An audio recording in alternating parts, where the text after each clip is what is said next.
we're out here at Canyon Motocross, where I have my personal Endurocross track, kind of my D8 training facility area, and then a lot of the Arizona top riders, we practice here and kind of have a little fun on the Arizona Endurocross track. I've been racing Endurocross since it started. We just had our 10-year anniversary since the very first round in Vegas. I've been there from the beginning, and now this 2015 year will be my final full season, and then kind of hitting some selective ones and helping a lot of the new kids coming up. Yeah, the Autoclutch Exp 3.0, the biggest things, for me is confidence, for one. That's knowing that I'm going in there, I don't have to worry about it stalling, that's two. And be able to lug it, be able to carry speed and be able to run a gear high, making sure that tire is tracking.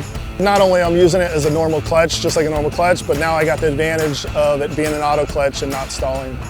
We were hitting a few sections today with the 3.0, the EXP, the auto clutch. The first one we were doing, we're pivoting.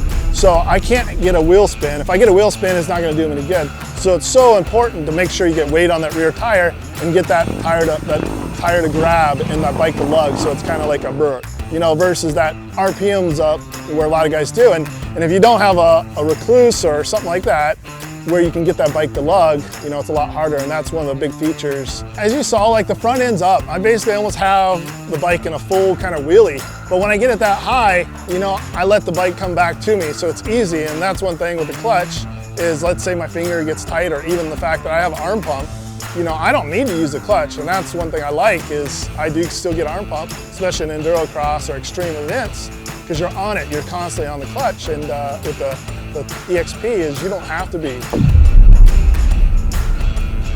Yeah, that's another section, this long rock section I go through, the red rocks, they have big holes, a lot more deceiving.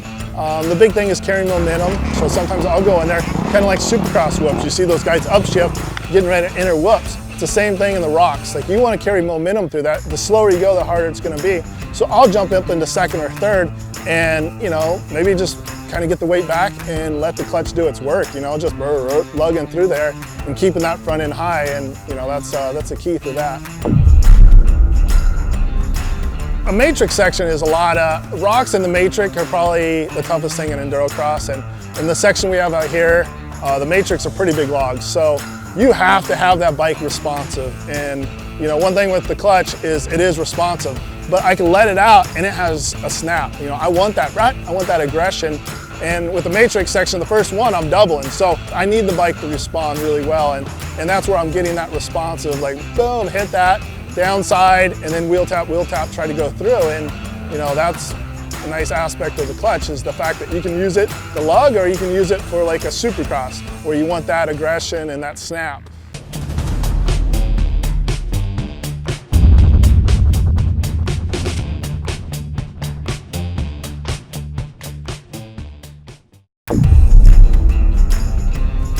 It's been basically less than a year since I started the D8 business, and it's been awesome. From the gym, we started open March 1st, the riding schools, and now I do online training with another trainer of mine, and we team up on that. I love it. I actually am blessed to be able to give back, I guess. If you want to find out more information about my D8 training or D8 training facility, D8 riding schools, I have 3 different sites.